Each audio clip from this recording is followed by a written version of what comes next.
Hi everyone, and I am Om Khamar, and I'm very glad to have you here all. Uh, क्या था हाँ, क्या आपके साथ भी ऐसा ही होता है कभी कभी, जैसा वो वाले ओम के साथ हुआ था? क्या आप जानते हैं कि दुनिया में लोग मौत से ज्यादा पब्लिक स्पीकिंग से डरते हैं? लाइक सीरियसली, लोग स्टेज पे बात करने से ज्यादा मरना पसंद करेंगे। पब्लिक स्पीकिंग, सिर्फ ये 2 वर्ड्स ही काफी है to make your palms wet and your heart race. But imagine this, walking onto the stage, owning the room and leaving everyone inspired. Sounds like a dream, right? अब या तो वो college में प्रेजेंटेशन हो, या फिर जॉब के लिए इंटरव्यू, या फिर आपके बेस्ट फ्रेंड की शादी का कोई speech. Public speaking can change your life unexpectedly. Guys, video को एंड तक देखना, क्योंकि लास्ट में मैं आपको एक ऐसी चीज़ बताने वाला हूँ जो प्रो स्पीकर्स करते हैं और आपको तो ज़रूर करनी चाहिए। अब वीडियो में आगे जाने से पहले हमें ये जानना चाहिए कि पब्लिक स्पीकिंग एक इनफाइनाइटली लॉन्ग सब्जेक्ट है, और आप या तो 10 साल के हो, या फिर 20, या फिर 30, या फिर 60 साल के भी हो, there will always be a space for learning. अब हम समझते हैं कि हमें पब्लिक स्पीकिंग से डर लगता क्यों है। क्या डर हमें इसलिए लगता है कि हम बीच में कुछ गलत ना बोल दें, या फिर हम बीच में अटक गए या फिर भूल गए तो, या फिर मैंने कुछ फिलर वर्ड्स लाइक क्या था ऐसा कुछ यूज़ कर दिया? नहीं, ऐसा नहीं है। हमें डर लगता है कि लोग हमें जज करेंगे। हमारे दोस्तों के साथ बात करने में तो हमें डर नहीं लगता। उनसे तो हम कहते हैं, अरे बेटा इधर आ, इधर आ, बैठ बाजू में, सिखाता हूँ, मैं तुझे सिखाता हूँ, इधर आ। उनके साथ तो हमें डर नहीं लगता। फिर हमें डर लगता है इस बात का कि लोग हमारे बारे में क्या सोचेंगे। अगर मैंने कुछ गलत कर दिया तो लोग हमें जज करेंगे। अब हमें समझना चाहिए कि हमारे सामने जो बैठे हैं वो भी इंसान है और हम भी इंसान हैं। सामने वाला इंसान भी गलती करके सीखा है, हम भी गलती करके सीखते हैं। बट इसका मतलब ये नहीं है कि हम पब्लिक स्पीकिंग का रिस्क ना लें, हम एक्सपेरिमेंट्स ना करें। एक्सपेरिमेंट्स और रिस्क ना लेने से हमारी ग्रोथ रुक जाएगी। सो अब हम ये सब चीज़ें ना करें, उसके लिए करना क्या है? Practice. So first tip is practice like crazy. Like of course we all know practice makes perfect, right? But memorization, अगर आप उसे रटोगे तो आप ऑफ कोर्स सब भूल ही जाओगे। आप जितनी प्रैक्टिस करोगे आपकी स्पीच उतनी ही जेन्युइन लगेगी। बट अगर आपने रटा या फिर मेमोराइज कर दिया तो आपका जो ऑडियंस के साथ कनेक्शन है वो नहीं बनेगा। सो आपकी जो स्पीच है उसको रटने के अलावा उस टॉपिक को उतना समझो कि उस टॉपिक पे आप नेचुरली बात कर सको। लाइक मैं खुद का एग्जांपल दूंगा। मेरी कॉलेज में जब सॉफ्ट स्किल्स का सेशन होता था एंड पब्लिक स्पीकिंग पे ये सेशन होता था, तो हमारे मैम ने हमें बोला था कि जब भी तुम पब्लिक स्पीकिंग के लिए जाओ तो एक माइंड मैप बना के जाओ, एक स्ट्रक्चर बना के जाओ। सो टॉपिक 1 इज दिस, फिर टॉपिक 2 है ये, देन टॉपिक 3 है ये। सो जब आपका टॉपिक 1 हो जाता है, so it is done, tick mark it in your mind and we will go for topic 2, फिर हम टॉपिक 3 में जाएंगे।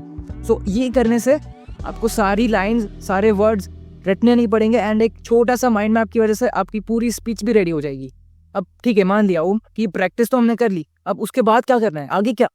स्ट्रक्चर भी बना लिया, प्रैक्टिस भी कर ली, उसके बाद क्या करो ओम? सो अब नेक्स्ट टिप ये है कि visualize your first 30 seconds of your speech.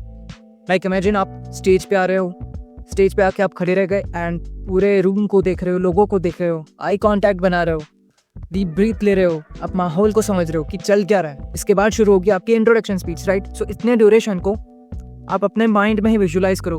मैं अपने हाथ को ऐसे रखूंगा, शोल्डर्स डाउन रखूंगा, चेस्ट अप, डीप ब्रीथ, सबसे आई कॉन्टैक्ट बना के रखूंगा, एंड अपनी इंट्रोडक्शन स्पीच मैं इस तरह से दूंगा। थोड़ा सा आगे जाऊंगा, थोड़ा सा पीछे आऊंगा। अगर ये सब चीज़ें आपने अपने मन में डाल दी, सो आपको एक मोटिवेशन आ जाएगा कि wow, so great I am doing, यार क्या ऑसम कर रहा हूँ, वहाँ पर भी मैं इतना ही मस्त करूँगा।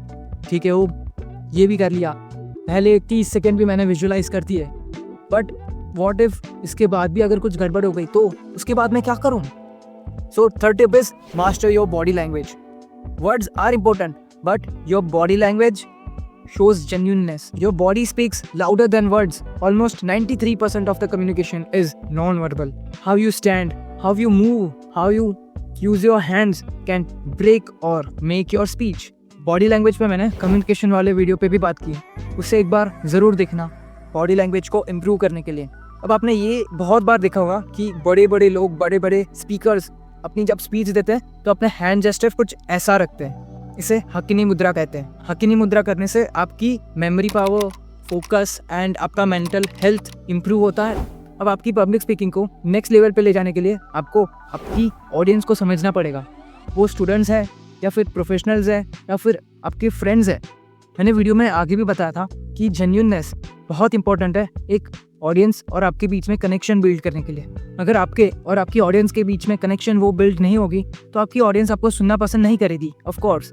अब आप अगर स्टूडेंट्स के साथ प्रोफेशनली बात करेंगे या फिर प्रोफेशनल्स के साथ स्टूडेंट्स या फ्रेंड्स के साथ बात करेंगे तो वो कनेक्ट नहीं कर पाएंगे।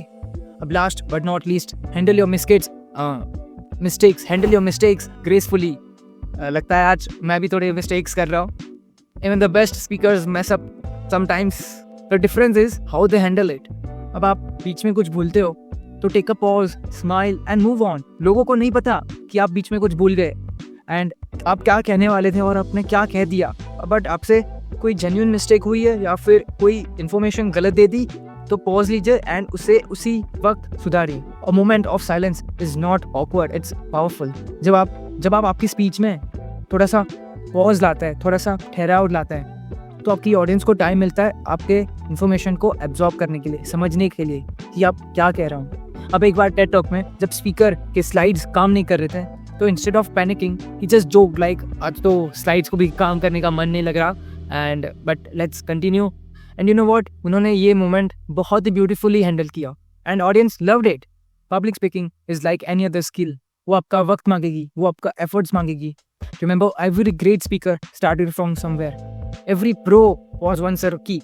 Use these tips and I promise the next time you step on the stage, you will shine for sure. And if you have found these tips helpful, don't forget to like, share and subscribe, and don't forget to hit that bell icon so that you don't miss any further videos. And हाँ, एक और बात, comment में नीचे अपने public speaking experience के बारे में ज़रूर बताना। आपने या तो फिर कोई कांड किया हो या फिर आपने आउटशाइन किया हो, अपने एक्सपीरियंस के बारे में ज़रूर बताना। So till then, stay hydrated, stay safe and see you soon.